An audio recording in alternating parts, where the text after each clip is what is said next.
এখন 10 তলা 20 তলা আছে না নাই? ঢাকায় আজ থেকে 20 বছর আগে 10 তলা বিল্ডিং খুঁজে পাইতেন আপনি? নাই। গোটা বিশ্বব্যাপী এখন টাওয়ার বানানোর প্রতিযোগিতা। বিশ্বনবী বললেন এদের কোনো টাকা ছিল না। পৃথিবীর সবচেয়ে বড় টাওয়ার এখন আরব দেশে, এদের কোনো টাকা ছিল না।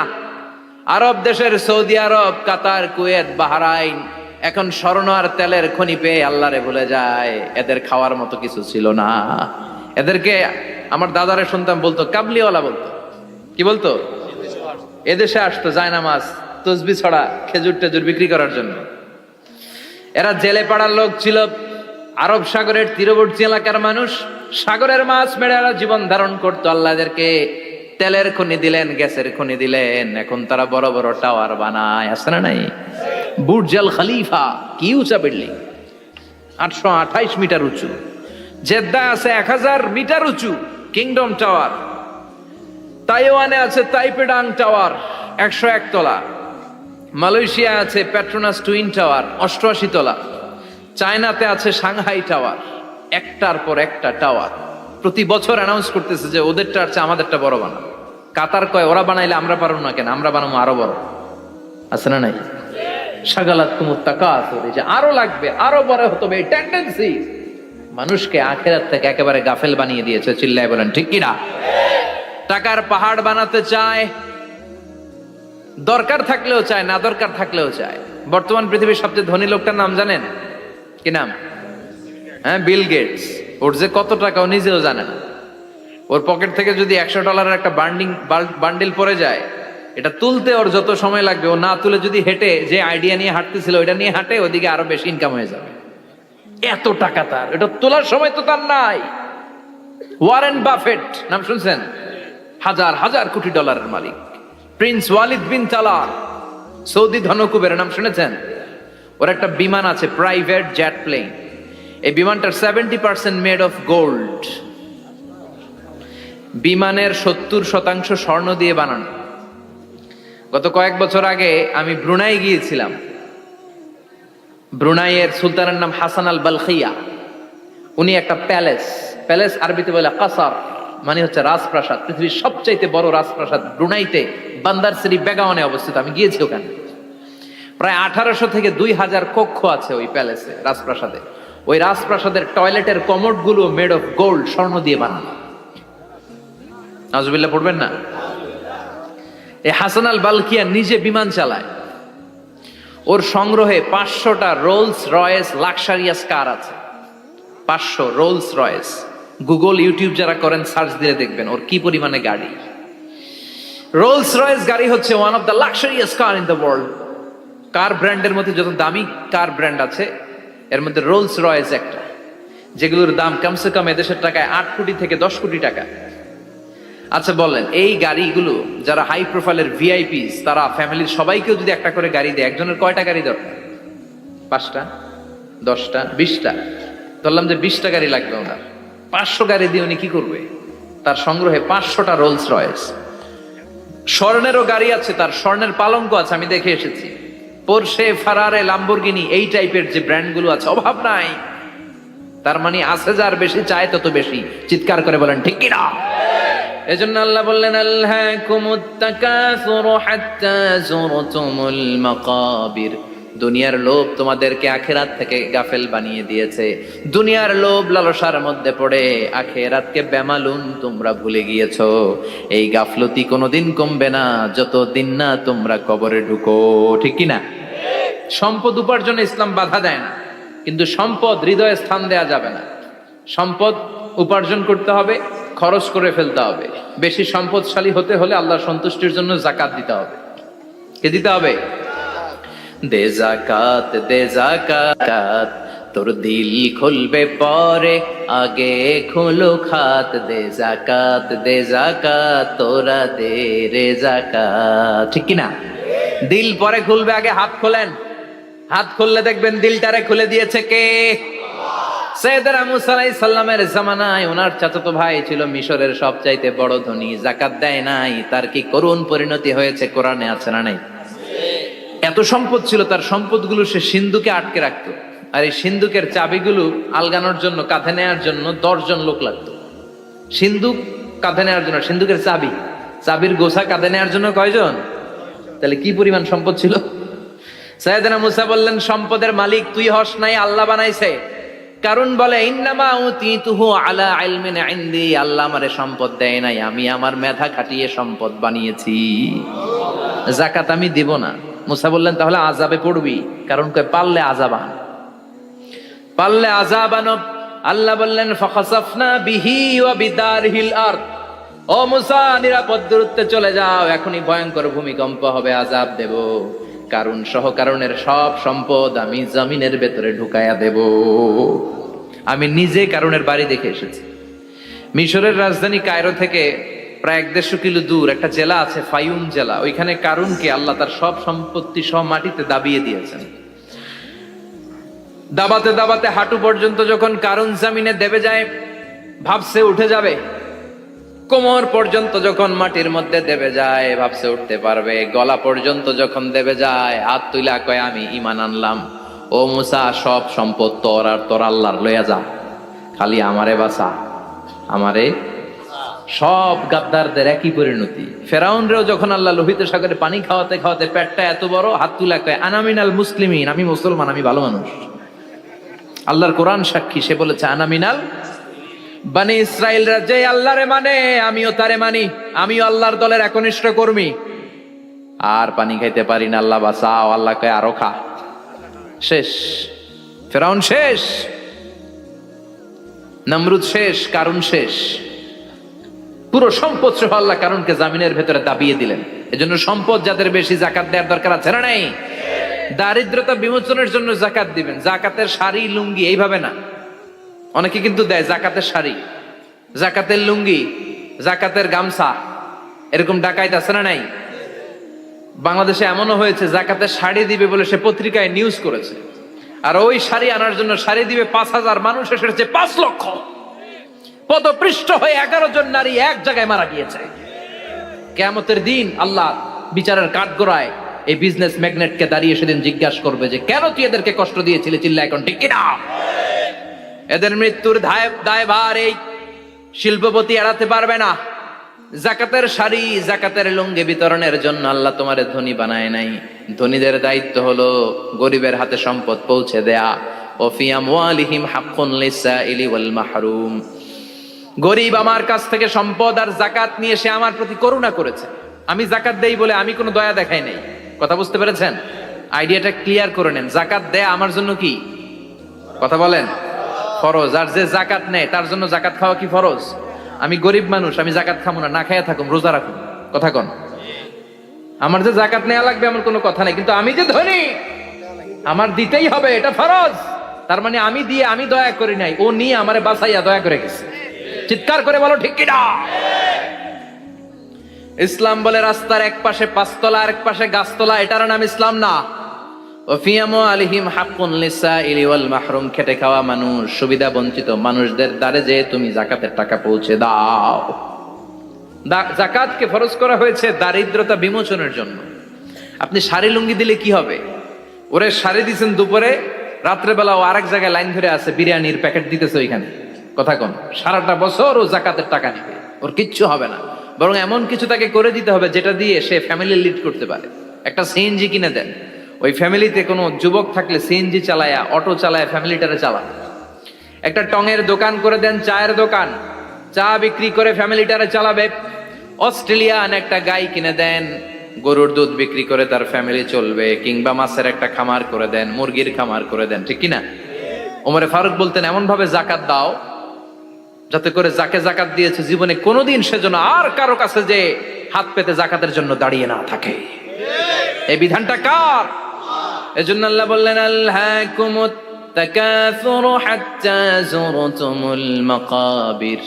দুনিয়ার লোভ লালসা তোমাদের কমবে না যতদিন না তোমরা কবরে ঢুকো। কার কথা? চিল্লায় বলেন কার? এজন্য দুনিয়ার প্রতি যে আমাদের লোভ, এটা কি বাড়াইতে হবে না কমাইতে হবে? এই দুনিয়ার জীবন এটা ক্ষণিকের। আমাল হায়াতুদ দুনিয়া ইল্লা মাতাউল গুরুর। এটা ভোগের সামগ্রী, আজ আছে কাল না, এটা হাতের ময়লা। দুনিয়ার এই জীবনের দৃষ্টান্ত হচ্ছে 4টা স্বর্ণের টুকরা আর 3টা লাশের মতো। স্বর্ণের টুকরা 4টা, চিৎকার করে বলেন তো কয়টা? লাশ 3টা। জোরে বলেন কয়টা? অনেক অনেক আগের যুগের 3জন যুবক জীবিকার তাগিদে তারা বের হয়েছে কর্মসংস্থান করে খাবে। পথিমধ্যে তারা গুপ্তধন পেয়েছে, স্বর্ণের বার পেয়েছে, তো বড় বড় 4টা পেয়ে তারা মহা খুশি। আমাদের আর কাজ করা লাগবে না, এগুলো বেচে আজীবন খাবো, সুখে থাকবো। তো 3জন মিলে বলল 4টা স্বর্ণের টুকরা 3জনের মধ্যে ভাগ করে দেওয়ার আগে একজন এক কাজ কর, বাজার থেকে কিছু রুটি নিয়ে আয়, খুব ক্ষুধা লেগেছে, খেয়ে নেই। একজনরে রুটি আনতে পাঠিয়ে 2জন মিলে ভাবে ওইটারে যদি মেরে ফেলতে পারি তাহলে তো তোর আর আমার মধ্যে কোনো ঝামেলা নাই। স্বর্ণের টুকরা কয়টা? তুই নিবি 2টা, আমি নেব 2টা। আর যেটারে রুটি আনতে পাঠাইছে ওইটা মনে মনে ভাবতেছে রুটির মধ্যে বিষ মিশাই নিয়ে যাব। কি মিশাবো? বিষ খাইয়া ওইটা শেষ, সবগুলো আমার। তো বিষ মিশায় নিয়ে আসছে, আর আগের পরিকল্পনা অনুযায়ী এই 2জন মিলে তাকে নৃশংসভাবে হত্যা করেছে। হত্যার পরে কয় প্রচন্ড ক্ষুধা লাগছে, লো আগে খায়া লই। 2জন মিলে বাজার থেকে আনা বিষ মাখানো রুটি খেয়ে ওই 2টাও শেষ। স্বর্ণের জায়গায় স্বর্ণ পড়ে আছে, স্বর্ণগুলো নেয়ার মতো মানুষ আর নাই, ঠিক কিনা? এজন্য মানুষের এই চাহিদা কমবে না। বিষ্ণু বলেন লাউ আন্না লিকুল্লি ইবনে আদম ওয়াদিয়ান মিন যাহাব আহাব্বা আই ইয়াকুনা ইলাইহি ওয়াদিয়ান। আল্লাহ প্রত্যেককে, আমাদের প্রত্যেককে যদি একটা করে স্বর্ণের পাহাড়ের মালিক বানিয়ে দেয়। কয়টা করে পাহাড় দেখছেন কোনোদিন? কই দেখছেন? চিটাং গেছিলেন? এই চট্টগ্রামে গেলে দেখা যায় কি পাহাড়। এই একটা পাহাড় স্বর্ণের, এক একটা স্বর্ণের পাহাড়ের মালিক যদি আমাদের এক একজনকে বানায় দেয়া হয়, এরপর আমরা চাবো আরেকটা স্বর্ণের পাহাড়ের মালিক কেমন করে হওয়া যায়। আচ্ছা বলেন তো, একটা স্বর্ণের পাহাড় আমার 14 পুরুষ বিক্রি করে খাইলেও শেষ করতে পারবো এটা? তো আরেকটা কেন লাগবে আমার? ওয়ালাই আমলা আফাহু ইল্লা তুরাব। বিষ্ণু বলেন কবরের মাটি যতক্ষণ না তোর মুখে না ঢুকবে, তোর এই চাওয়া চাওয়া খাই খাই সব বন্ধ হবে না। এজন্য আল্লাহ বললেন আলহাকুমুত তাকাসুরু হাত্তা যুরতুমুল মাকাবির। দুনিয়া তোমাদেরকে গাফেল বানিয়ে দিয়েছে, গাফলতি কমবে না যতদিন না কবরে ঢুকো। কবরে ঢুকা লাগবে, কবরে ঢুকা লাগবে না? কবরে আমাদেরকে যেতেই হবে, যেখানেই থাকেন। কবরের প্রশ্ন আছে না নাই? অনেকে বলে হুজুর বিমান হামলায় মারা গিয়েছে, বিমান জ্বলে পুড়ে ছাই হয়ে গিয়েছে, তার কবর কোথায়? তার আত্মাটা যেখানে আছে ওই জায়গায় প্রশ্ন আছে না নাই? অনেকে বলে হুজুর সাগরের মধ্যে পড়ে মারা গিয়েছে, তিমি মাছ খেয়ে ফেলেছে, তার কোনো অস্তিত্ব নাই, কিন্তু তার রুহুটা আছে না নাই? প্রতিটা রুহু সংরক্ষণ করে কে? প্রত্যেকটা আত্মা আল্লাহর কাছে সংরক্ষিত থাকে। প্রতিটা রুহু, প্রতিটা মানুষ মালাকুল মাউতকে দেখতে পায়। আপনিও দেখবেন, আমিও দেখব। মুমিনদের কাছে এসে মালাকুল মাউত একজন যুবকের বেশে সাদা ধবধবে জুব্বা পরে সুগন্ধি মেখে মুমূর্ষ ব্যক্তির শিওরে বসে বসে বলে ইয়া আইয়াতুহান নাফসুল মুতমাইন্না, হে প্রশান্ত আত্মা, উখরুজি ইলা মাগফিরাতুল্লাহি ওয়া রিদওয়ানি, আল্লাহর ক্ষমা আর দয়ার দিকে বের হয়ে আসো। বলা মাত্রই মুমিনের আত্মাটা স্মুথলি বের হয়ে আসে। কাফান মিন আকফানিল জান্নাহ, হানুত মিন হানুতিল জান্নাহ, জান্নাত থেকে আনা সুগন্ধি কাফনের মধ্যে পেঁচিয়ে তিনি রূহটাকে নিয়ে ইল্লিনে চলে যায়। সরাসরি দেখে মালাকুল মাউতকে। আর যারা ইসলাম বিরোধী, কোরআন বিরোধী, তাদের সামনে এসে মালাকুল মাউত ত্রাস সৃষ্টি করে। আগে ধমক। হাইওয়েতে মাঝে মাঝে ডাকাতি হয় না? বাসগুলোর মধ্যে যখন ডাকাতি হয়, বাসে থাকে 50 জন, ডাকাত ঢুকে 5 জন। এই 5 জনের ভয়ে সবগুলো পেশাব করে দেয়, কারণ ত্রাস সৃষ্টি করে। এসেই চাইনিজ কুড়াল দিয়ে আগে কুবায় দেয় 4-5 জনের। রক্ত দেখে কি দেওয়ার সব আগে রেডি করে রাখে। মালাকুল মাউত এসে কাফের নাস্তিক মুশরিকদের সামনে সেরকম একটা ত্রাস সৃষ্টি করে, ভয়ে লোকটা কাঁপতে থাকে।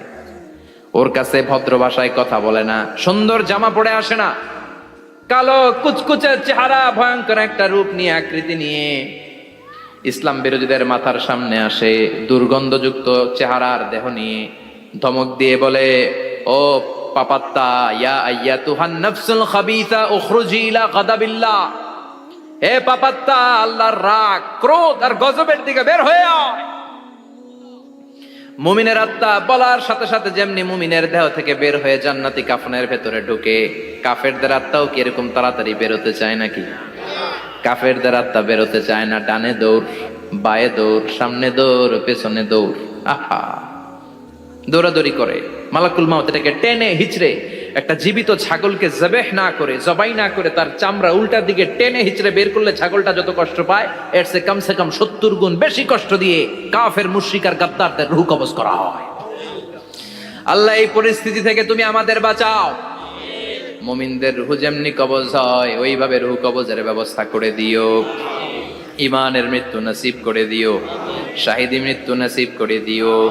আমাকে শহীদ করে সেই মিছিলে শামিল করে নিও, যে মিছিলের নেতা মীর হামজা খোবায়েবে খাব্বাব আল্লাহর কাছে ছিল অতি প্রিয়, শামিল করে নিও। আমাকে শহীদ করে সেই মিছিলে শামিল করে নিও। পড়েন আমিন। আর জোরে পড়েন আমিন।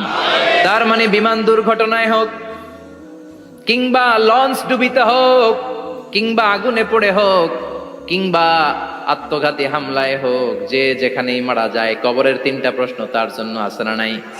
ইসলাম বিরোধীদের জন্য প্রশ্ন 3টা, আপনারা যারা মুমিন তাদের জন্য 4টা, আপনাদের জন্য একটা বেশি। আলহামদুলিল্লাহ কোন? কবরে এসে প্রথম প্রশ্ন করবে মুনকার নাকির যখন চলে আসবে, 40 কদম যখন আত্মীয় স্বজনরা লাশটাকে কবরের মধ্যে দিয়ে 40 কদম চলে যায়, তখনই ফেরেশতা চলে আসে।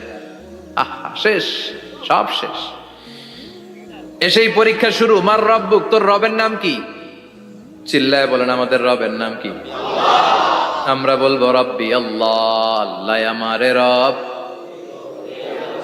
দমে দমে তনু মনে তারি অনুভব। পড়েন আল্লাহ আমারে রব। তোমার দুনিয়াতে আমি যেদিকে তাকাই, অথই নিয়ামাতে ডুবে আছি সবাই। পাখ পাখালির গানে শুনি তাসবিহ কল রব, তাসবিহ কল রব, আল্লাহ আমারে রব।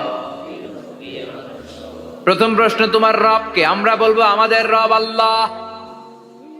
দ্বিতীয় প্রশ্ন ওমা দীনু, তোমার ধর্মের নাম কি? আমরা কি বলবো? তৃতীয় প্রশ্ন বিশ্বনবীর চেহারা দেখিয়ে বলা হবে আতারিফু হাদার রাজুল, এই লোকটারে চিনো নাকি?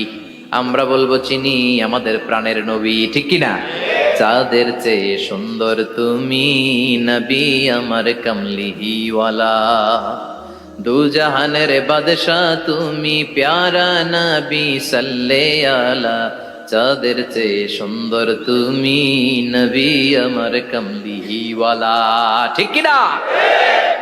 3টা প্রশ্নের যথাযথ উত্তর যখন দিয়ে দিলেন, আপনার জন্য অতিরিক্ত আরেকটা প্রশ্ন করা হবে, ওয়ামা ইলমুক, তোমার নলেজ কি?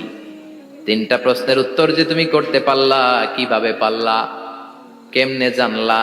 নকল করে বলছো নাকি জেনে বুঝে আসছো? নকল হয় না? এখন তো পরীক্ষা চলতেছে বোধহয়। কি পরীক্ষা?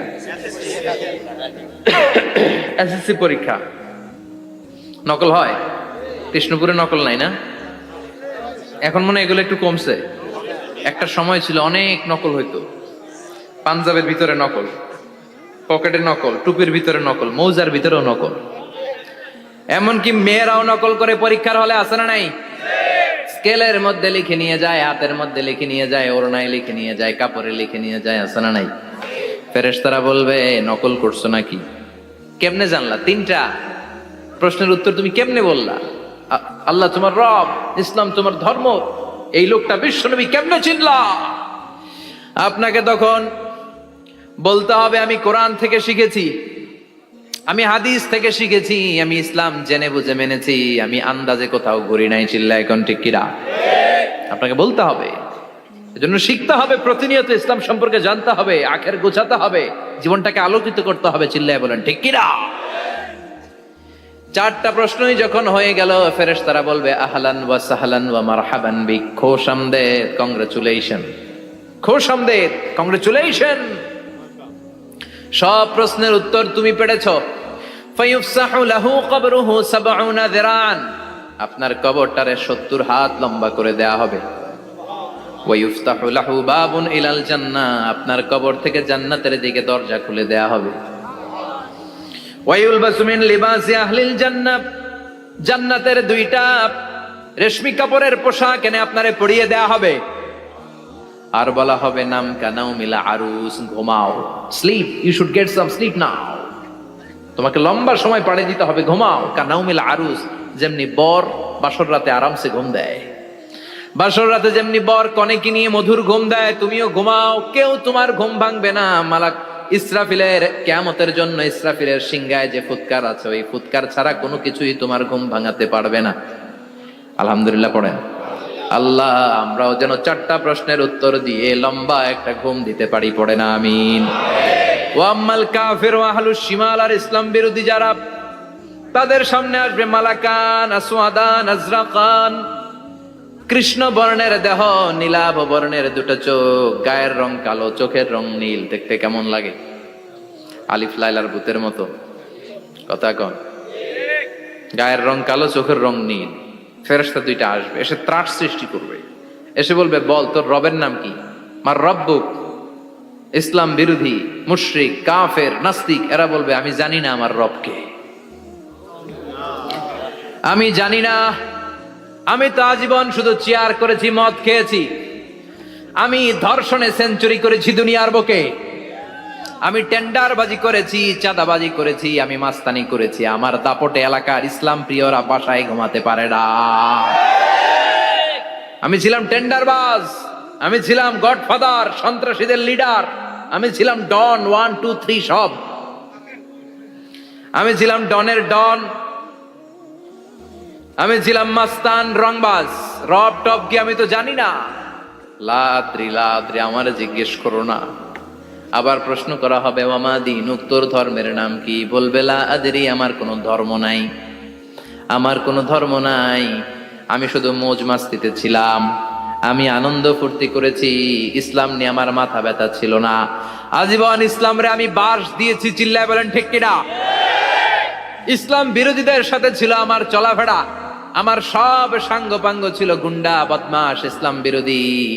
রব কি, ইসলাম কি, এগুলো আমি জানি না। আমার এগুলো জিজ্ঞেস করো কেন? ধর্ম কি আমি জানি না, আমি কিচ্ছু মনে করতে পারছি না। 3 নম্বর প্রশ্ন করা হবে, আতারিফু হাদার রাজুল, দেখো তো এই লোকটারে চিনো কিনা? কয় না, চিনি না, তবে মনে হয় এই লোকটারে দুনিয়ার বুকে আমি গালি দিতাম, এই লোকটার বিরোধিতা করতাম, ব্লগের মধ্যে এই লোকটার ব্যাপারে কুৎসা রটনা করতাম, এই লোকটার কার্টুন বানিয়ে আমি হিংসা ছড়িয়ে দিতাম, এই লোকটার ব্যাপারে আমি এলাকার মধ্যে অপপ্রচার চালাতাম। ফেরেশতারা বলবে, তাই? এই ছিল তো ডিউটি, দাঁড়া এখনই আমাদের খেলা শুরু, এখনই শুরু। ফায়ুতরাকু বিমাতারিকা মিন হাদিদ, লোহার একটা হাতুড়ি দিয়ে মাথা থেকে পা পর্যন্ত পিটানো হবে, পিটিয়ে ওর গোশতর হাড্ডিগুলোকে থেতলে ফেলা হবে। ওয়ায়ুকালু লিল আরদি ইলতাইমি, কবরের 2 পাশের মাটিরে বলা হবে, এবার 2 দিক থেকে তোরা চাপ দে, চাপ দেয়া হবে, ধাক্কা ধাক্কি করেও সে সুবিধা করতে পারবে না। মাটি আস্তে আস্তে আস্তে আস্তে দেহের 2 দিকে লেগে এমন জোরে 2টা চাপ দিবে, ফাতাখতালিফা আদলাউহু, তার ডান পাশের পাজরের হাড্ডি বাম দিকে ঢুকে যাবে, বাম দিকের হাড্ডি ডানে চলে যাবে। বিশ্বনবী বললেন, এই হাতুড়ি দিয়ে পিটানোর শাস্তি, কবরের চাপ দেওয়ার শাস্তি চলতেই থাকবে হাত্তাল কিয়ামা, কিয়ামত পর্যন্ত। আল্লাহ এই কবরের শাস্তি থেকে আমাদের বাঁচাও। আমরা এই আযাব পেতে চাই না, আমরা যেন ঠিকভাবে কবরের 4টা প্রশ্নের উত্তর করে দিয়ে লম্বা ঘুম দিতে পারি। আল্লাহ তুমি তৌফিক দাও।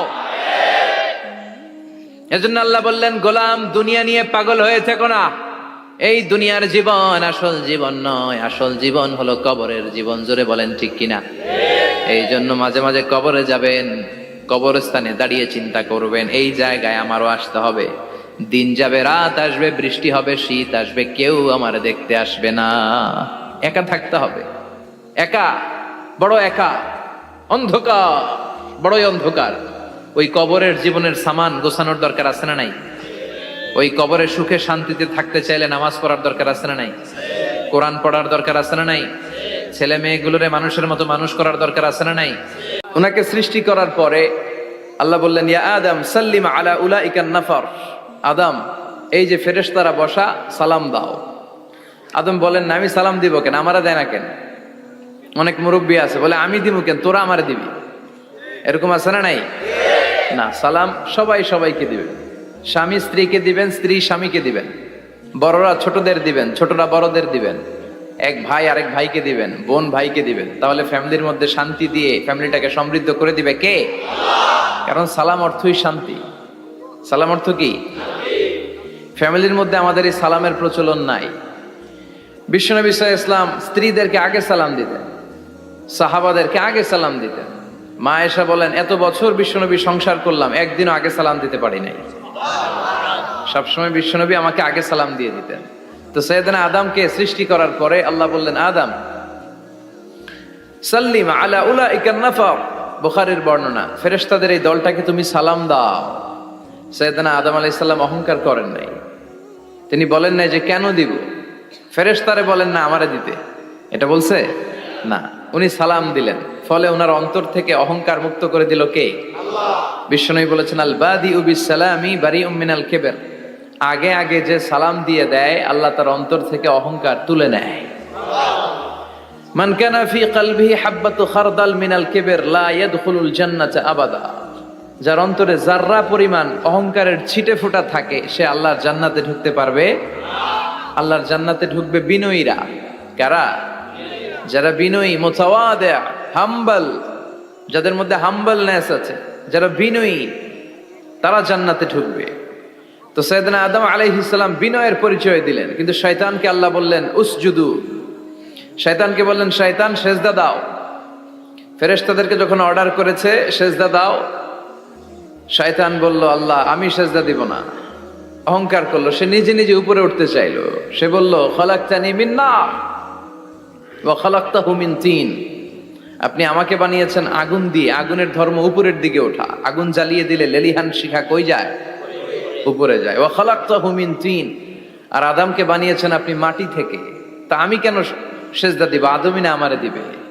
আল্লাহ শয়তানকে চির জাহান্নামী বানিয়ে দিল। চিল্লায় বলেন ঠিক কিনা? আর বিনয়ের কারণে আদমকে আল্লাহ বানালেন আশরাফুল মাখলুকাত। কি বানালেন? সৃষ্টির সেরা। এজন্য নূরের ফেরেশতারাও সাইয়েদনা আদমকে সেজদা দিতে বাধ্য হয়েছে। চিল্লায় বলেন ঠিক কিনা? তুমি মাটির আদমকে প্রথম সৃষ্টি করিয়া ঘোষণা করিয়া দিলে শ্রেষ্ঠ বলিয়া, তাই তো নূরের ফেরেশতা করে আদমকে সেজদা। ঠিক কিনা? তাই তো নূরের ফেরেশতা করে আদমকে সেজদা। সবার চেয়ে সম্মান দিলে মাটির আদমকে। আল্লাহু আল্লাহু তুমি জাল্লে জালালুহু, শেষ করা তো যায় না গে তোমার গুণগান। আল্লাহু আল্লাহু, সুবহানাল্লাহ পড়েন। এজন্য আমরা যেন বিনয়ী হই, আমরা যেন নিজেকে ছোট মনে করি। আপনি নিজেকে ছোট মনে করলে আল্লাহ আপনাকে বড় বানায় দিবে।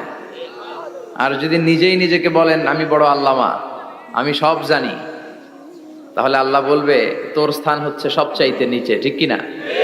আবু নওয়াস একজন কবি ছিলেন, উনি বলেছেন ওয়াকুল্লি মাইয়াদাই ফিল ইলমি ফালসাফাতান হাবাসতা শাইআন ওয়া গাবাত আনকা আশিয়াউ, কেউ যদি তোমারে বলে যে আমি সব জানি, তুমি দুই আঙ্গুল দেখিয়ে বলো তুমি কিচ্ছু জানো না, তোমার শিখার অনেক বাকি।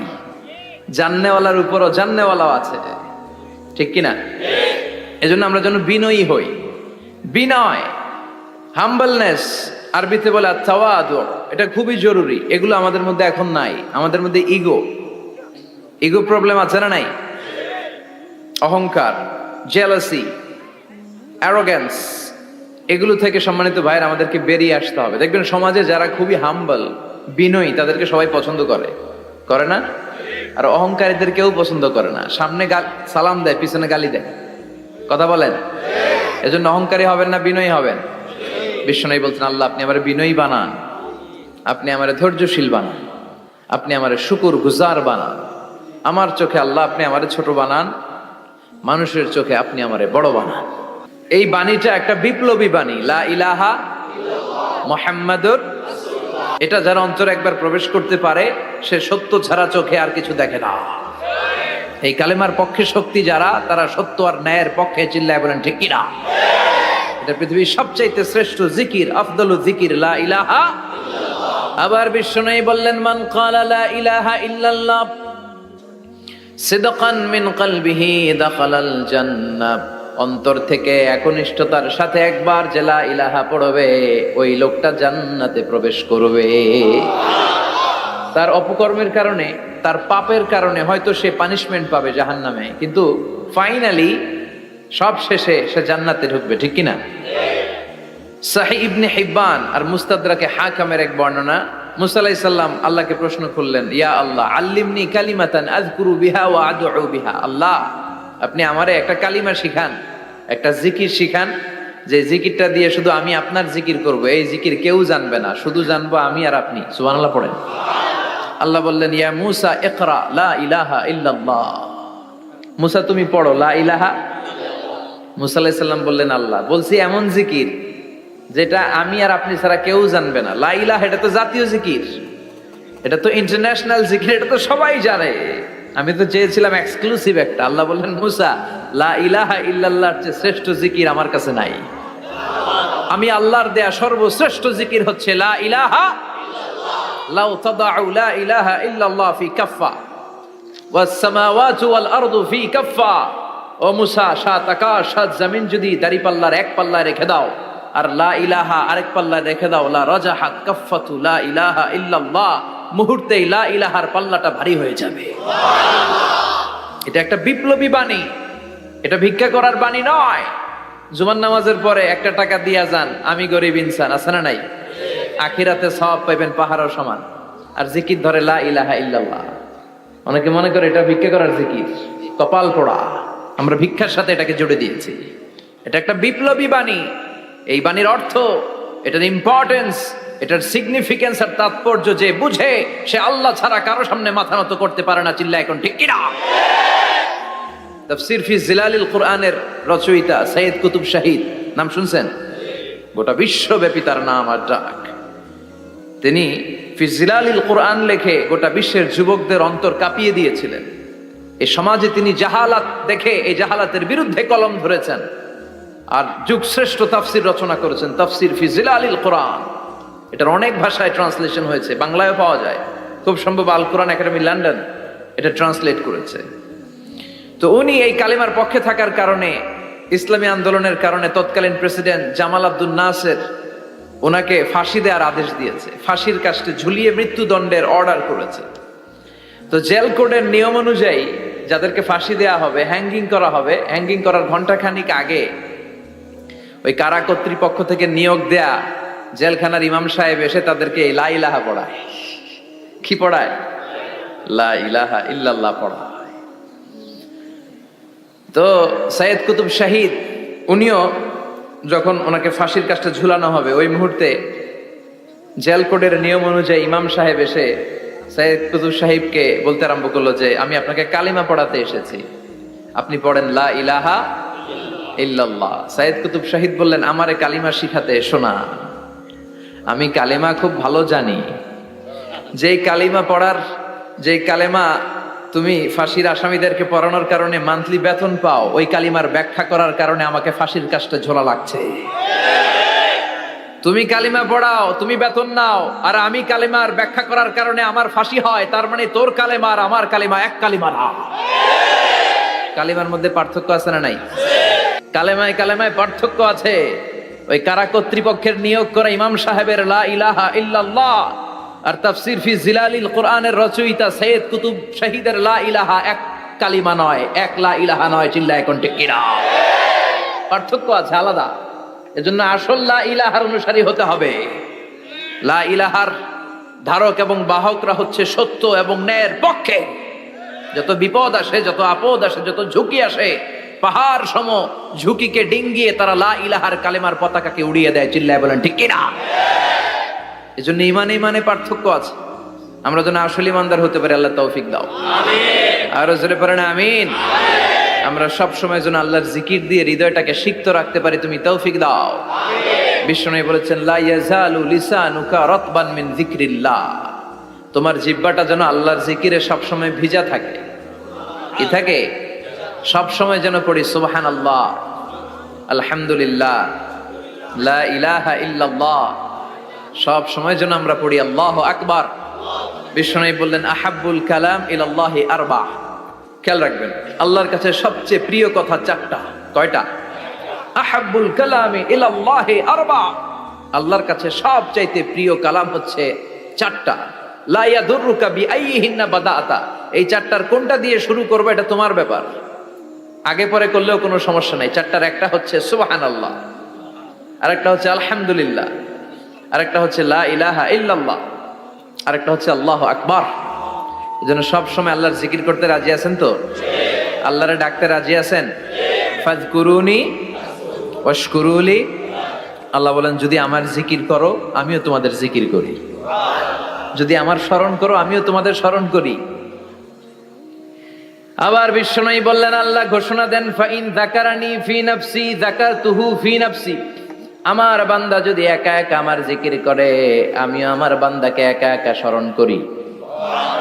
ওয়া ইন যাকারানি ফি মালাইন যাকারতুহু ফি মালাইন খায়রিম মিনহু। আর মহা সম্মেলনে যদি বান্দা আমারে স্মরণ করে আমি এর চাইতো শ্রেষ্ঠ মহা সম্মেলন ফেরেশতাদেরকে নিয়ে আমার বান্দাকে স্মরণ করি। ওয়া ইন তাকাররাবা ইলাইয়া শিবরান তাকাররাবতু ইলাইহি যিরাআন। আমার বান্দা যদি আমার দিকে 1 বিঘত আসতে চায় আমি আমার বান্দার দিকে 1 হাত এগিয়ে যাই। আমার বান্দা যদি আমার দিকে 1 হাত আসতে চায় আমি আমার বান্দার দিকে 2 হাত চলে যাই। ওয়া ইন আতানি ইয়ামশি আতাইতুহু হারওয়ালা। আর আমার বান্দা যদি আমার কাছে হেঁটে হেঁটে আসতে চায় আমি আমার গোলামের দিকে দৌড়ে দৌড়ে যাই। ওই আল্লাহরে ভুলে গিয়ে আমরা মাজারে যে সিজদা দেই, কপাল পোড়া আছে না নাই?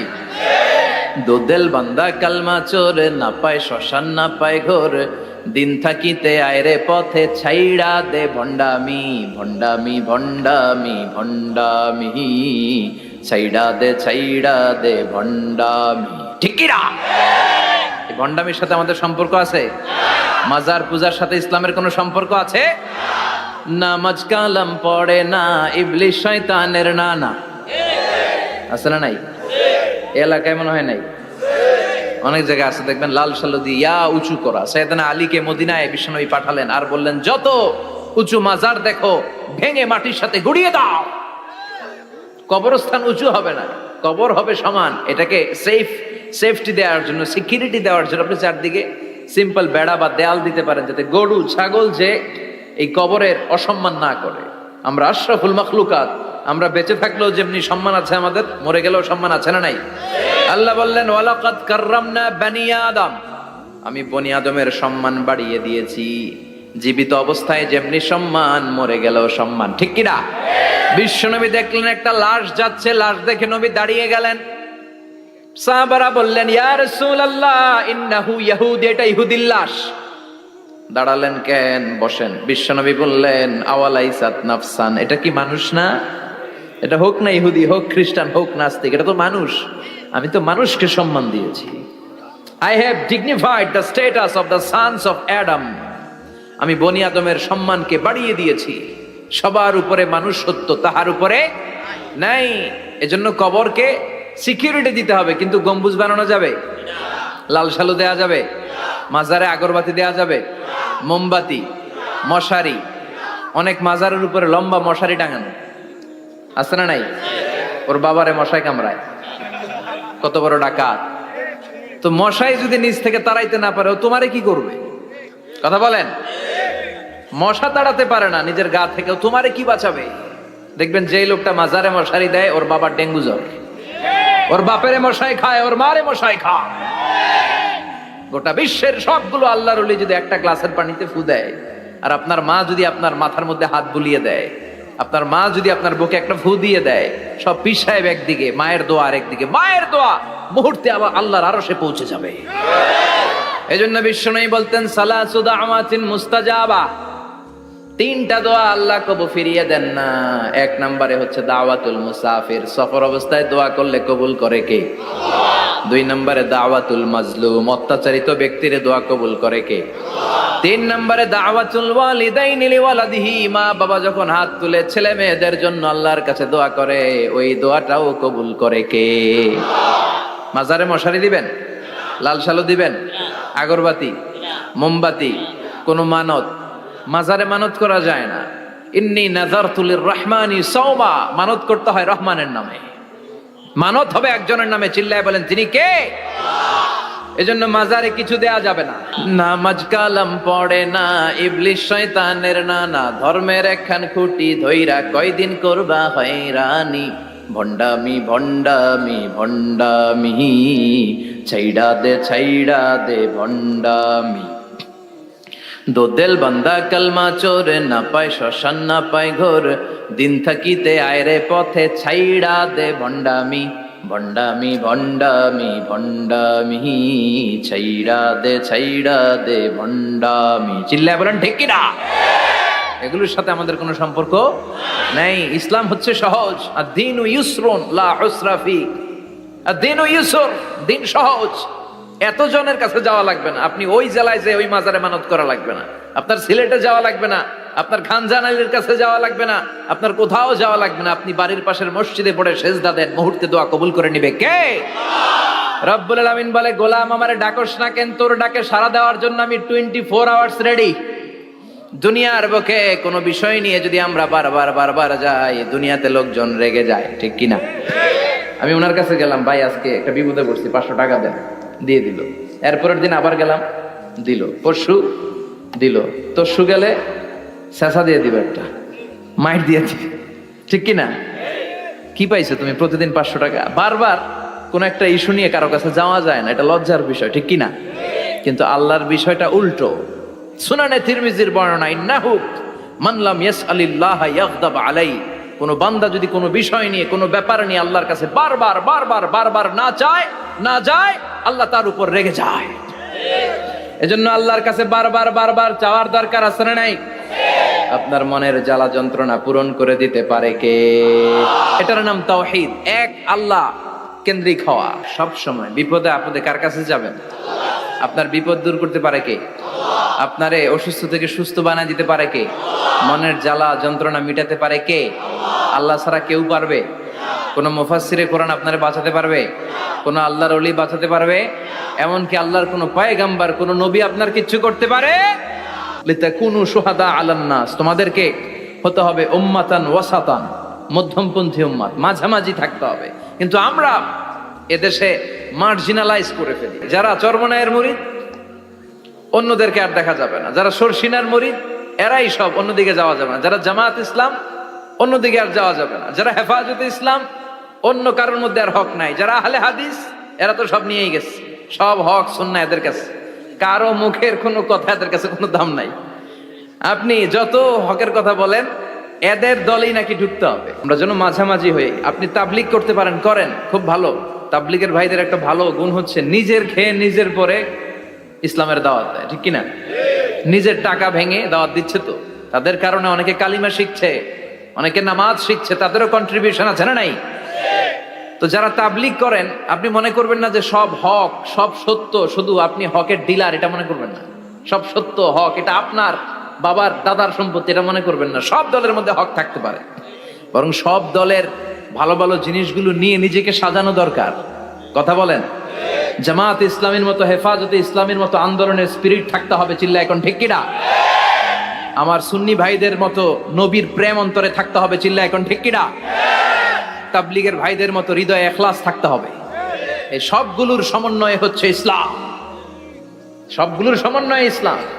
এজন্য কখনো মনে করবেন না যে আমি একদল করি তার মানে অন্য সব দল মনে হয় বাতিল, ওগুলো মনে হয় মুসলমান না, ওগুলো আমার চোখেই ধরে না। এটা ঠিক না, এটা ইহুদিদের স্বভাব। ইহুদিরা শুধুমাত্র হকের ডিলার মনে করতো নিজেদেরকে। ইহুদি ছাড়া বাকি কাউরে ওরা চোখে দেখতে পারতো না। এজন্য আমরা কি কট্টরপন্থী হব না মধ্যমপন্থী? চিল্লায় বলেন, কট্টরপন্থী না মধ্যমপন্থী? আল্লাহ আমারে যতদিন বাঁচিয়ে রাখা, আমি মধ্যম পন্থার কথা বলেই যাব, up to my death. It's my mission, it's my vision. এটাই আমার লক্ষ্য, যে মধ্যম পন্থার ইসলামকে প্রমোট করা, যেটা বিশ্বনবীর ইসলাম, যেটা মদিনার ইসলাম, যেটার মধ্যে বাড়াবাড়ি নাই, ছাড়াছাড়ি নাই, ঠিক কিনা? We have to go back to our Lord. আমাদেরকে ফিরে যেতে হবে আমাদের রবের কাছে। আমরা কেউ আজীবন থাকতে আসি নাই। থাকতে পারবো আজীবন? দাদা চলে গেল, বাবা চলে গেল, মা চলে গেল, মামা চলে গেল, খালু চলে গেল, এরপর আমাদের টনক নড়ে না, তাই না? পাগল পাড়া হয়ে আছে এই পৃথিবীর জন্য। মরতে যে হবে এটা ভাববার সময়টুকু আমাদের নেই। আমরা ব্যস্ত আমাদের ক্যারিয়ার নিয়ে, আমাদের লাইফ নিয়ে, আমাদের সমাজ নিয়ে, আমাদের ফ্যামিলি নিয়ে, আমাদের সন্তান আর সম্পদ নিয়ে আমরা super busy. We are leading a very super busy life. We don't have even a single time to think about death. মৃত্যু নিয়ে ভাবার একটা মুহূর্ত আমাদের নাই, কিন্তু পৃথিবীর সবচাইতে সুনিশ্চিত বিষয় হচ্ছে মৃত্যু, ঠিক কিনা? The most certain thing in our life is death. আমাদের জীবনের সবচাইতে সুনিশ্চিত বিষয় হচ্ছে মরণ, মরবই আমরা। And the most uncertain thing in our life is the time of death. আর আমাদের জীবনের সবচেয়ে অনিশ্চিত বিষয় হচ্ছে মৃত্যুর সময়। আমরা জানি না, মরবো যে এটা জানি, জানেন না, কিন্তু কখন মরবো এটা জানি। এই সূরাটা আপনারে এই জিনিসটা জানান দিতে এসেছে যে দুনিয়ার সম্পদ, লোভ, লালসা এগুলো নিয়ে পড়ে থেকো না। এই যে আমাদের ফ্যামিলি, আমাদের বাচ্চা কাচ্চা, আমাদের এত টাকা পয়সার হিসেব, মাস শেষে বাড়ি ভাড়া, গ্যাসের বিল, এইটা সেটা, আপনি কি মনে করছেন যে আপনি চলে গেলে এগুলো থেমে থাকবে? কিছুই থেমে থাকবে না, সব চলবে আগের মতো। থাকবেন না আপনি। এমন দুনিয়া যেটাতে আমি নাই, সব চলে।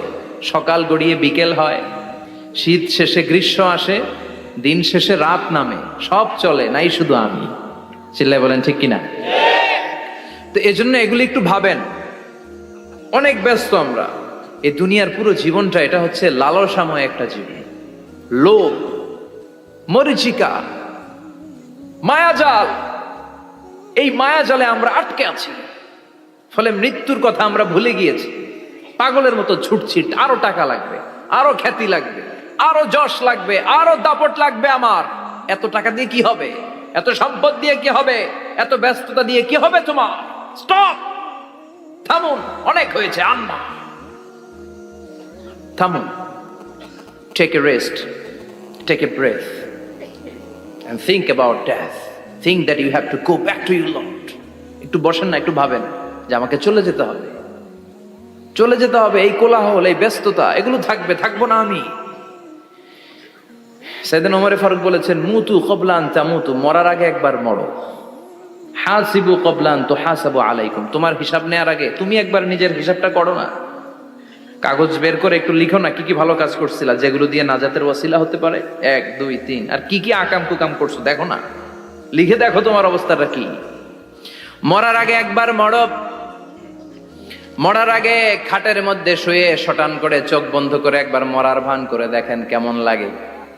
চোখটা বন্ধ করেন আর ভাবেন আপনি নাই, কি কি হতে পারে ভাবেন। আপনার ছেলে মেয়েরা কান্না জুড়ে দিবে, আপনার প্রাণের স্ত্রী বিলাপ শুরু করে দিবে, বন্ধু বান্ধবের চিৎকার আর মাতম, স্থানীয় এলাকার মসজিদে ঘোষণা, অমুক এলাকার নিবাসী অমুক ভাই অমুকের ছেলে অমুক দুনিয়ায় নাই। সব আত্মীয়রা চলে আসবে, ফেসবুকে স্ট্যাটাস দেয়া হবে, সবাই সবাইকে জানাবে বিকাল 4টায় অমুক হাই স্কুল ময়দানে আপনার জানাজা। ছুটে আসবে, সবাই ছুটে আসবে আপনাকে শেষ বিদায় দিতে, গুড বাই জানানোর জন্য, আল ওয়াদা, বিদায় জানাতে আসবে সবাই। 4 তাকবীর দিয়ে আপনার জানাজা হবে, অশ্রুসিক্ত জানাজায় আপনার বিদায় হবে।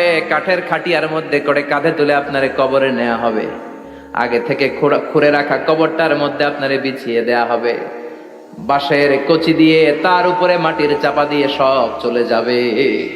ভাবেন না একবার চোখ বন্ধ করে, this is the circle of life, this is the nature of life. এটা সবার হবে, আমার হবে, আপনার হবে। এত মায়া, এত ভালোবাসা কই যাবে? কেউ থাকবে না, সবাই আপনার অন্ধকার কবরে রেখে দিয়ে চলে আসবে। উপরে বাঁশের কঞ্চি, তার উপরে মাটির চাপা, অন্ধকার আর অন্ধকার। এই অন্ধকার যেন শেষ হতে চায় না, শুধুই অন্ধকার, ঠিক কিনা? এজন্য আমাদের চলে যেতে হবে। দাদা গেল, চাচা গেল, মামা গেল, আমাদেরকেও যেতে হবে, জোরে কোন ঠিক কিনা? একদিন মাটির ভেতরে হবে ঘরে মন আমার, কেন বন্ধ দালান ঘর, প্রাণ পাখি উড়ে যাবে পিঞ্জর ছেড়ে।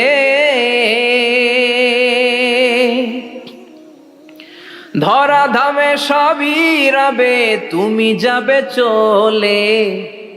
বন্ধু বান্ধব যত, মাতা পিতা দ্বারা সুত, সবই হবে তোমার পরে। মন আমার কেন বান্ধ দালান ঘর, একদিন মাটির ভেতরে হবে ঘরে মন আমার, কেন বান্ধ দালান ঘর, ঠিক কিনা? সব করে থাকবে, চলে যেতে হবে আমাদেরকে। এজন্য আখিরাতের কথা যেন আমাদের স্মরণ হয়। বিশ্বনবী বলতেন, নাহাইতুকুমান জিয়ারাতিল কবুর, আমি তোমাদেরকে কবর জিয়ারত করতে আগে নিষেধ করতাম, কিন্তু এখন নিষেধাজ্ঞা প্রত্যাহার করে নিলাম। এখন সব সময় তোমরা কবরের সামনে যাবা আর জিয়ারত করবা। একটু গেলে আখিরাতের কথাটা স্মরণ হবে। ওখানে ছোট শিশুরা শুয়ে আছে, কিশোর যুবকরা আছে, আপনার মতো তাগড়া যুবক, মুরব্বীরা আছে। এরা এই এলাকায় থাকতো, এরা আকাশ থেকে নেমে আসে না, এই এলাকার সন্তান আজ নাই। একটা সার্টেন পিরিয়ড শেষে আপনিও থাকবেন না। This is the nature of life, this is the circle of life. ছোট্ট শিশু হয়ে এসেছিলেন, শৈশব, কৈশোর, যৌবন, প্রৌঢ়ত্ব। আগে ছিলেন সিঙ্গেল, বিয়ে করে হয়ে গেলেন ডবল। এরপরে আল্লাহ আপনাকে একটা মেয়ে দিল, এরপরে মেয়েকে বিয়ে দিয়ে শ্বশুর হলেন, এরপরে ওই মেয়ের ঘরে সন্তান হতে নানা হলেন। আর কতদিন? অনেক দিন হলো তো, অনেক লম্বা সময় পেয়েছেন আপনি। Think about that. এবার যাওয়ার কথা ভাবেন, আখিরাতের সামানের কথা ভাবেন, ফিরে যেতে হবে। কি শক্তিশালী যুবক! বার্ধক্য চলে আসলে লাঠি ছাড়া চলতে পারে না। কুচকুচে কালো দাড়ি সাদা হয়ে যায়, দাড়ির শুভ্রতা, বয়সের ভার, রং ধরা যৌবন জং ধরে শেষ। ঠিক কিনা? This is the circle of life. যুবক ভাইরা, এটাই জীবন, চলে যেতে হবে, কেউ থাকতে পারবে না। ঠিক কিনা? এটা রিমাইন্ডার আল্লাহ এই সূরার ভেতরে দিয়েছেন যে তোমাদেরকে ফিরে যেতে হবে। এই লোভ লালসা ছেড়ে দাও। রব্বুল আলামিন বলেন, আলহাকুমুত তাকাসুর হাত্তা যুরতুমুল মাকাবির। ও গোলাম, দুনিয়ার সম্পদ, লোভ লালসা তোদেরকে পাগল বানিয়ে দিয়েছে। এই লোভ পাগলামি কোনোদিন তোদের থামবে না যতদিন না তোরা কবরে ঢুকবি। ঠিক কিনা? কার কথা? আল্লাহ বললেন, দুনিয়ার সম্পদ আর লোভ আর মোহে তোমরা গাফেল হয়ে গিয়েছো। আখিরাতের কথা বেমালুম তোমরা ভুলে গিয়েছো। কিন্তু আখিরাতে তোমাদের যেতেই হবে, কবরের বাড়িতে তোমাদের ঢুকতেই হবে। ঠিক কিনা? যেতেই হবে। আমরা ভুলে যাই। আলহাকুমুত তাকাসুর, অতিরিক্ত পাওয়ার লোভ, বেশি বেশি খাওয়ার লোভ, বেশি বেশি জমানোর লোভ মানুষকে গাফেল বানিয়ে দিয়েছে। এটা মানুষের স্বভাব। আরো চাই, আরো চাই, এই স্বভাবটা আছে না নাই? দেখবেন ছোট বাচ্চারা মসজিদের দোয়া অনুষ্ঠান শেষে জিলাপি দেয় না? বড়ুয়া কৃষ্ণপুর কি দেয়? আগে বাতাসা দিত না, এখন কি দেয়? জিলাপি দেয়, মিষ্টি দেয়। তো মসজিদের 2-3 গেট থেকে যদি দেয়, ছোট বাচ্চারা দেখবেন এদিক দিয়ে কয়েকটা নেয়, নিয়ে আবার ওই গেটে লাইন ধরে। ওর হাত হলো ছোট হাত, ওর হাত ভর্তি জিলাপি, আর নেওয়ার জায়গা নেই, এরপর আরেক জায়গায় লাইন ধরছে। আরো লাগবে, আরো লাগবে, এই আরো আরো আরো চাই। এই স্বভাবটাই মানুষকে কুড়ে কুড়ে শেষ করে দিয়েছে। এত লাগবে কেন তোমার? চাহিদার কোনো শেষ নাই। Unlimited demand of human being. যার আছে বেশি তার চাই বেশি। যার সাইকেল আছে তার হুন্ডা চাই, হুন্ডা আছে তো প্রাইভেট কার চাই, প্রাইভেট কার আছে তো প্লেন চাই, প্লেন আছে তো হেলিকপ্টার চাই, হেলিকপ্টার আছে তো ওইটা চাই, ওইটা আছে তো সেটা চাই। ঠিক কিনা? এলাকার মেম্বার যে হয়েছে চেয়ারম্যান হতে চায়, আছে না নাই? চেয়ারম্যান সাহেব এমপি হতে চায়, আছে না নাই? এমপি সাহেব মন্ত্রী হতে চায়, আছে না নাই? মন্ত্রী সাহেব প্রধানমন্ত্রী হতে চায়, আছে না নাই? কিন্তু এই দেশে সুযোগ নাই। কথা কন। এই দেশে প্রধানমন্ত্রী সিলেক্টেড। 2-3 জনের বাইরে কেউ প্রধানমন্ত্রী হইতে পারবি না। ঠিক কিনা? শান্তি। সালাম অর্থ কি? ফ্যামিলির মধ্যে আমাদের এই সালামের প্রচলন নাই। বিশ্বনবী সাল্লাল্লাহু আলাইহি ওয়াসাল্লাম স্ত্রীদেরকে আগে সালাম দিতেন, সাহাবাদেরকে আগে সালাম দিতেন। মা আয়েশা বলেন, এত বছর বিশ্বনবী সংসার করলাম, একদিনও আগে সালাম দিতে পারি নাই। সবসময় বিশ্বনবী আমাকে আগে সালাম দিয়ে দিতেন। তো সাইয়েদনা আদমকে সৃষ্টি করার পরে আল্লাহ বললেন, আদম সাল্লিম আলা উলাইকান নাফার। বুখারীর বর্ণনা, ফেরেশতাদের এই দলটাকে তুমি সালাম দাও। সাইয়েদনা আদম আলাইহিস সালাম অহংকার করেন নাই। তিনি বলেন নাই যে কেন দিব, ফেরেশতারে বলেন না আমারে দিতে, এটা বলছে না, উনি সালাম দিলেন। ফলে ওনার অন্তর থেকে অহংকার মুক্ত করে দিল কে? আল্লাহ। বিশ্বনবী বলেছেন, আল বাদিউ বিসসালামি বারিউম মিনাল কিবর। আগে আগে যে সালাম দিয়ে দেয়, আল্লাহ তার অন্তর থেকে অহংকার তুলে নেয়। মান কানা ফি কলবিহি হাববাতু খারদাল মিনাল কিবর লা ইয়াদখুলুল জান্নাতা আবাদা। যার অন্তরে যাররা পরিমাণ অহংকারের ছিটে ফোঁটা থাকে, সে আল্লাহর জান্নাতে ঢুকতে পারবে না।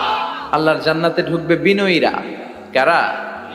যারা বিনয়ী, মুতাওয়াদি, হাম্বল, যাদের মধ্যে হাম্বলনেস আছে, যারা বিনয়ী, তারা জান্নাতে ঢুকবে।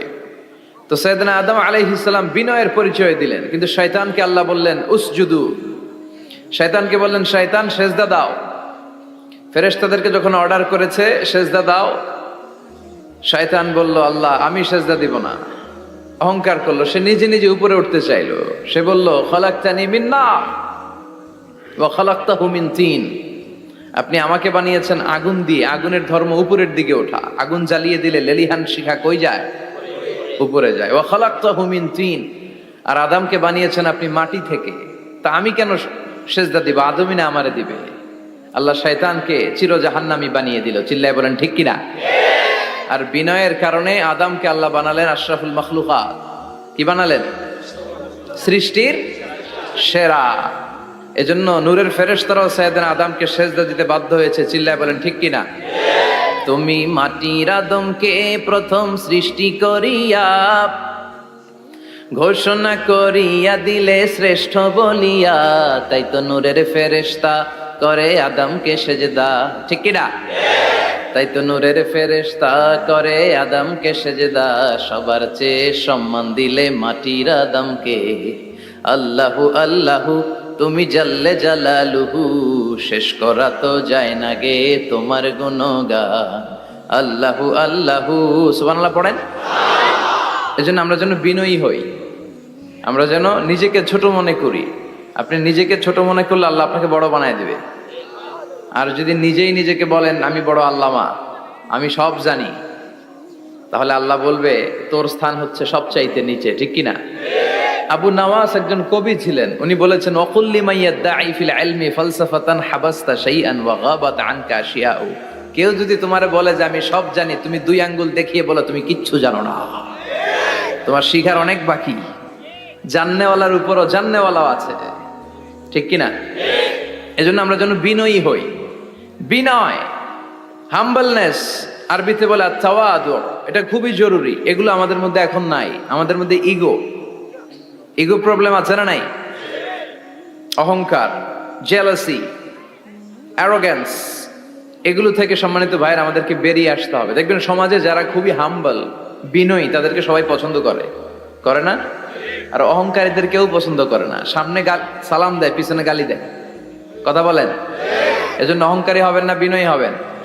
বিশ্বনবী বলছেন, আল্লাহ আপনি আমারে বিনয়ী বানান, আপনি আমারে ধৈর্যশীল বানান, আপনি আমারে শুকুর গুজার বানান।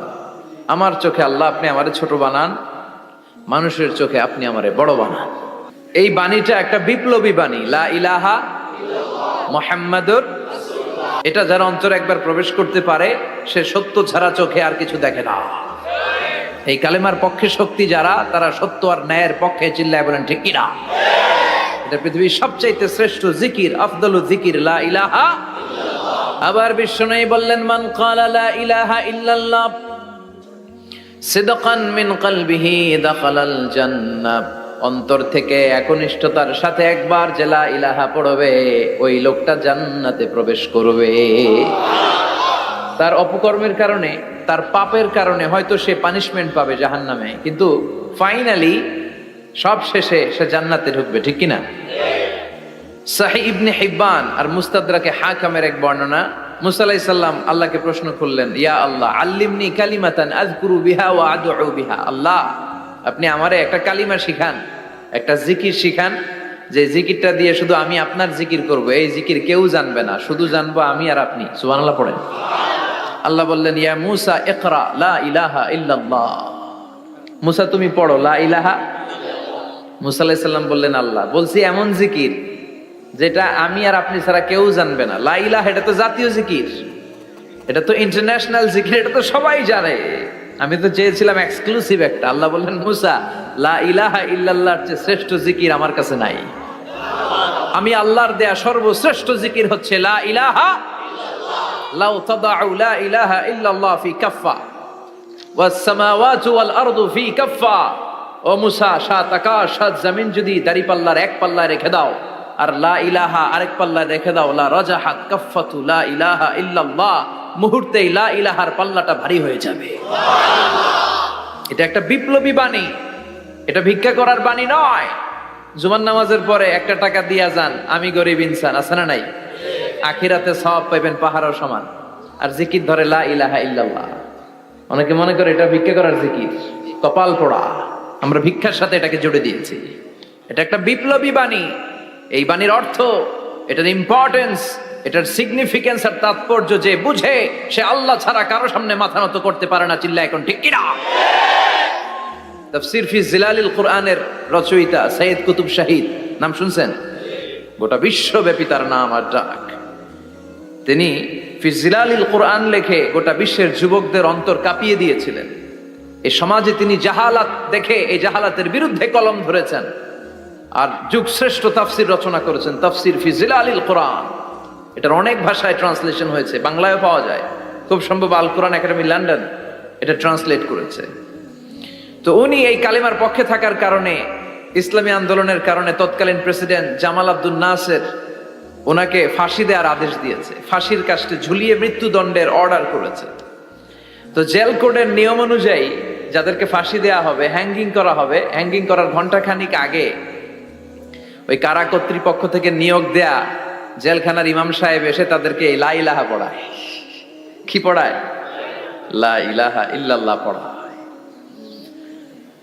তো সৈয়দ কুতুব শাহিদ উনিও যখন ওনাকে ফাঁসির কাজটা ঝুলানো হবে, ওই মুহূর্তে জেল কোডের নিয়ম অনুযায়ী ইমাম সাহেব এসে সৈয়দ কুতুব সাহিবকে বলতে আরম্ভ করলো যে আমি আপনাকে কালিমা পড়াতে এসেছি, আপনি পড়েন লা ইলাহা ইল্লাল্লাহ। সৈয়দ কুতুব শাহিদ বললেন, আমারে কালিমা শিখাতে এসো না, আমি কালিমা খুব ভালো জানি। যেই কালিমা পড়ার, যেই কালিমা তুমি ফাঁসির আসামিদেরকে পড়ানোর কারণে মান্থলি বেতন পাও, ওই কালিমার ব্যাখ্যা করার কারণে আমাকে ফাঁসির কাজটা ঝোলা লাগছে। তুমি কালিমা পড়াও, তুমি বেতন নাও, আর আমি কালিমার ব্যাখ্যা করার কারণে আমার ফাঁসি হয়, তার মানে তোর কালিমা আর আমার কালিমা এক কালিমা না। কালিমার মধ্যে পার্থক্য আছে না নাই? কালেমায় কালেমায় পার্থক্য আছে। ওই কারা কর্তৃপক্ষের নিয়োগ করা ইমাম সাহেবের লা ইলাহা ইল্লাল্লাহ আর তাফসীর ফি জিলালিল কুরআনের রচয়িতা সৈয়দ কুতুব শাহিদের লা ইলাহা এক কালিমা নয়, এক লা ইলাহা নয়। চিল্লায় এখন ঠিক কিনা? পার্থক্য আছে, আলাদা। এজন্য আসল লা ইলাহার অনুসারী হতে হবে। লা ইলাহার ধারক এবং বাহকরা হচ্ছে সত্য এবং ন্যায়ের পক্ষে। যত বিপদ আসে, যত আপদ আসে, যত ঝুঁকি আসে, পাহাড় সম ঝুঁকিকে ডিঙ্গিয়ে তারা লা ইলাহার কালেমার পতাকাকে উড়িয়ে দেয়। চিল্লায় বলেন ঠিক কিনা?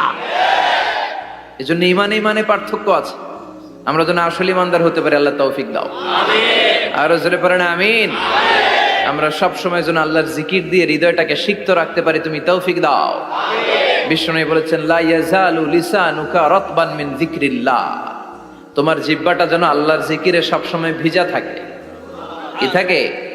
সব সময় যেন পড়ি সুবহানাল্লাহ, আলহামদুলিল্লাহ, লা ইলাহা ইল্লাল্লাহ।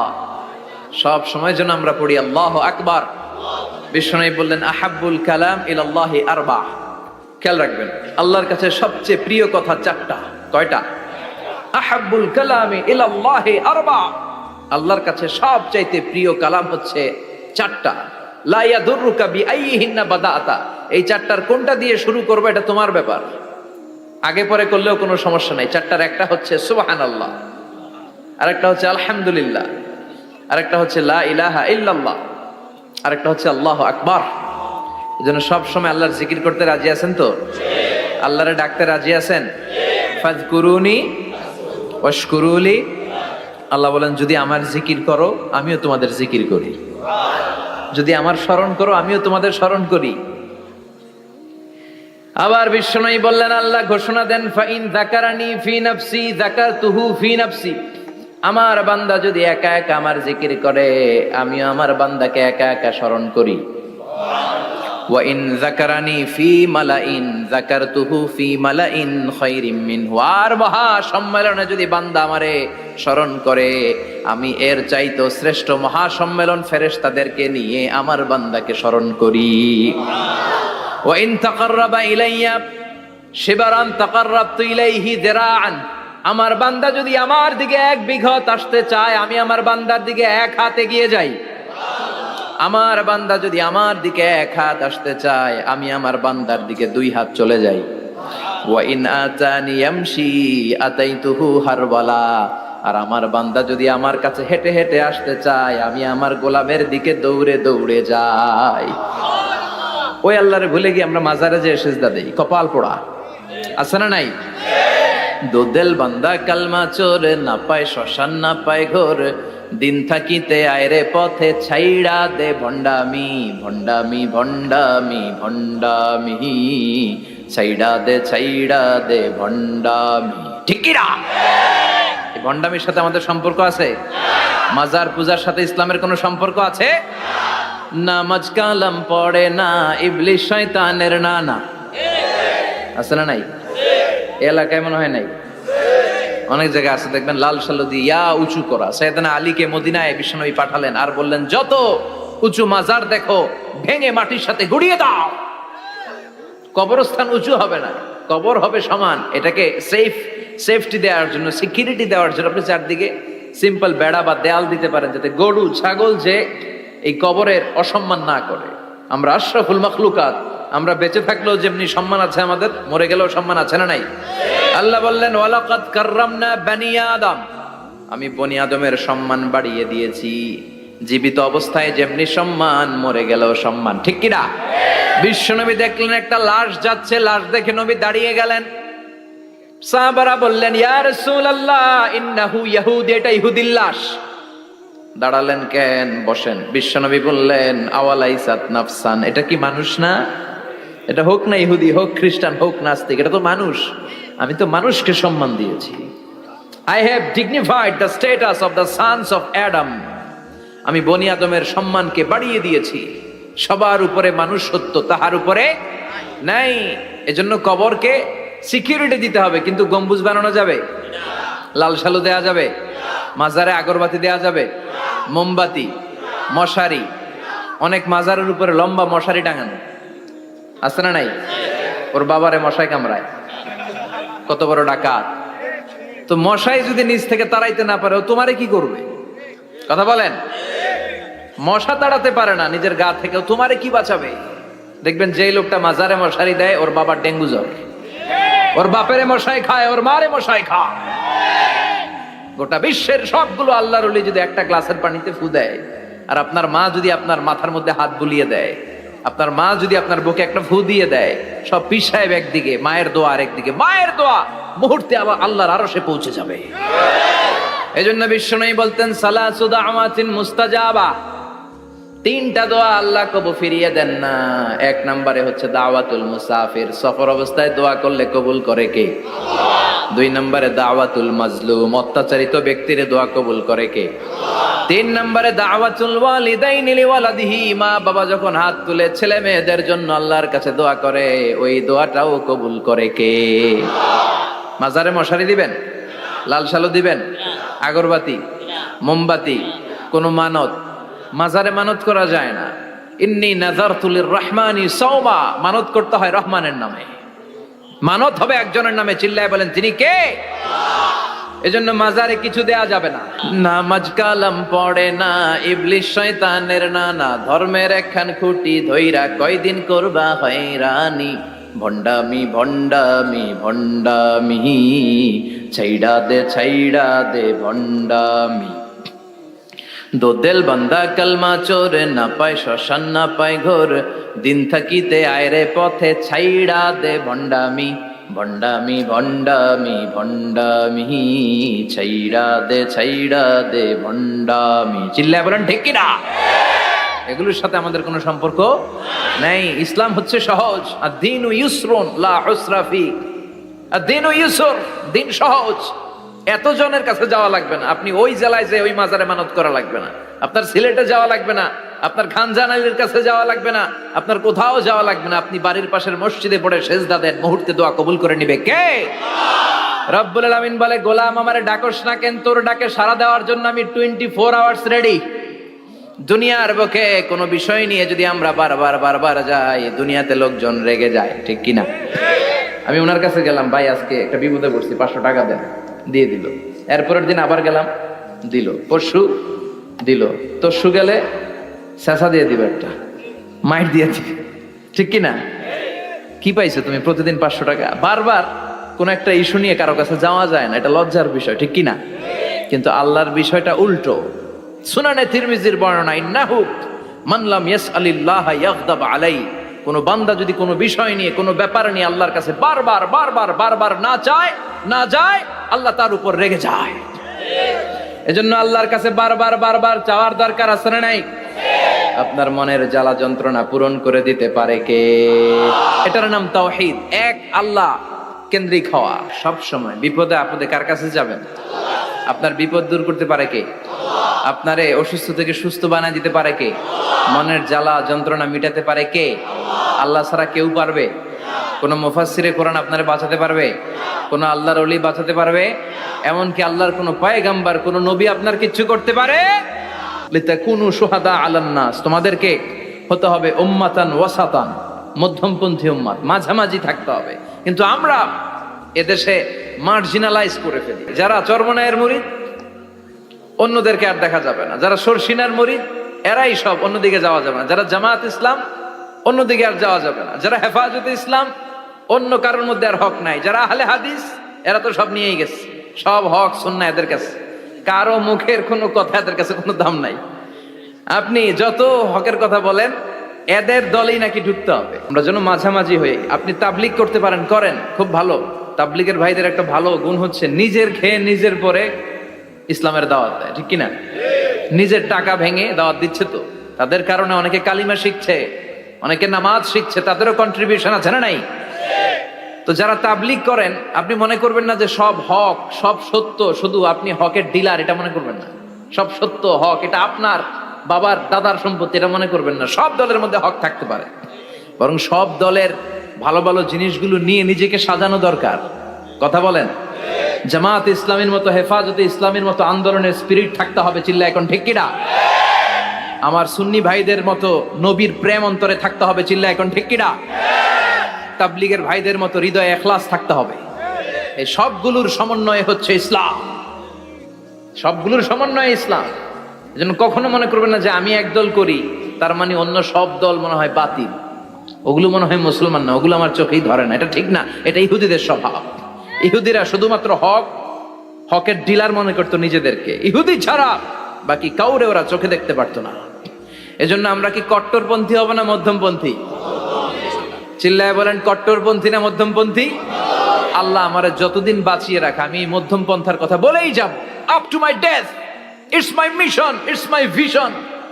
এটাই আমার লক্ষ্য, যে মধ্যম পন্থার ইসলামকে প্রমোট করা, যেটা বিশ্বনবীর ইসলাম, যেটা মদিনার ইসলাম, যেটার মধ্যে বাড়াবাড়ি নাই, ছাড়াছাড়ি নাই, ঠিক কিনা?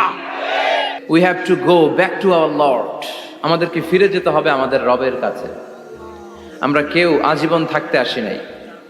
থাকতে পারবো আজীবন? দাদা চলে গেল, বাবা চলে গেল, মা চলে গেল, মামা চলে গেল, খালু চলে গেল, এরপর আমাদের টনক নড়ে না, তাই না? পাগল পাড়া হয়ে আছে এই পৃথিবীর জন্য।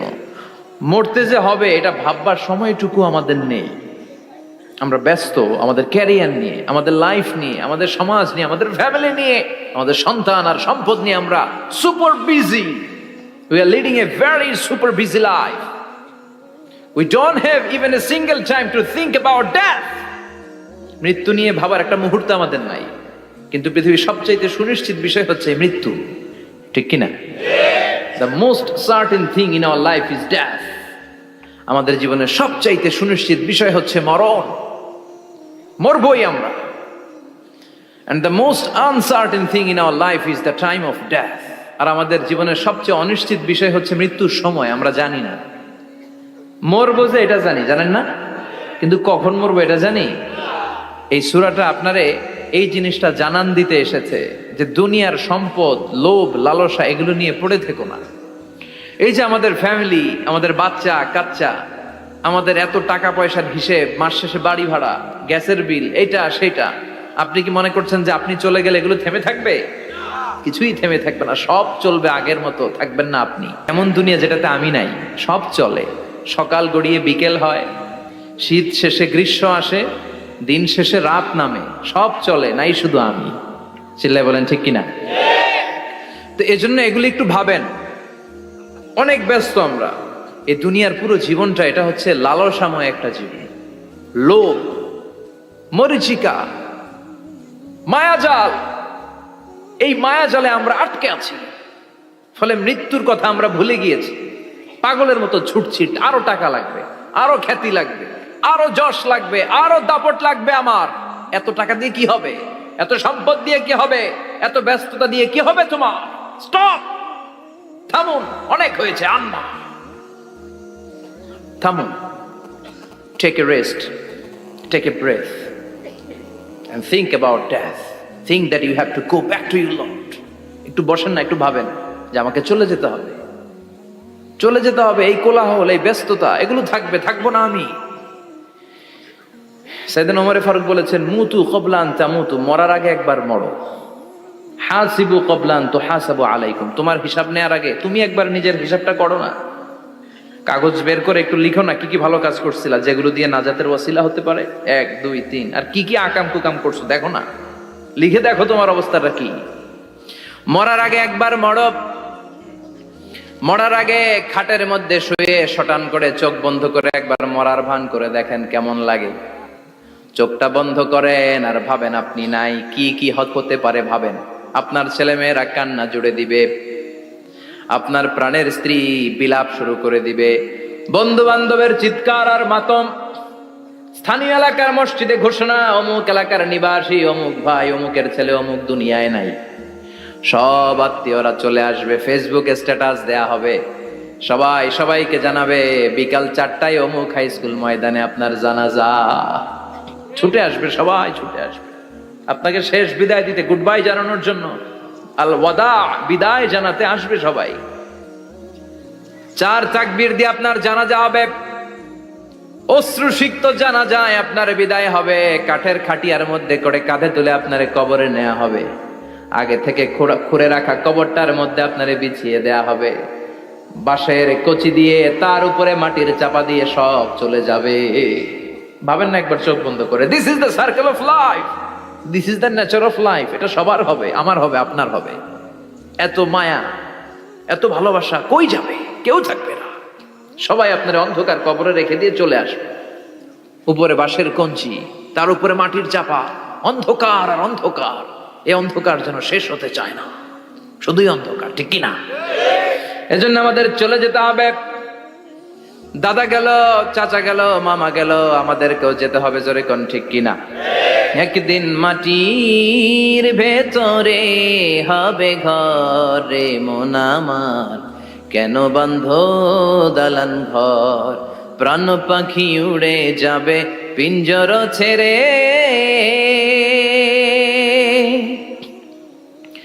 ধরা ধামে সবই রবে তুমি যাবে চলে, বন্ধু বান্ধব যত মাতা পিতা দ্বারা সুত সবই হবে তোমার পরে, মন আমার কেন বান্ধ দালান ঘর, একদিন মাটির ভেতরে হবে ঘরে মন আমার, কেন বান্ধ দালান ঘর, ঠিক কিনা?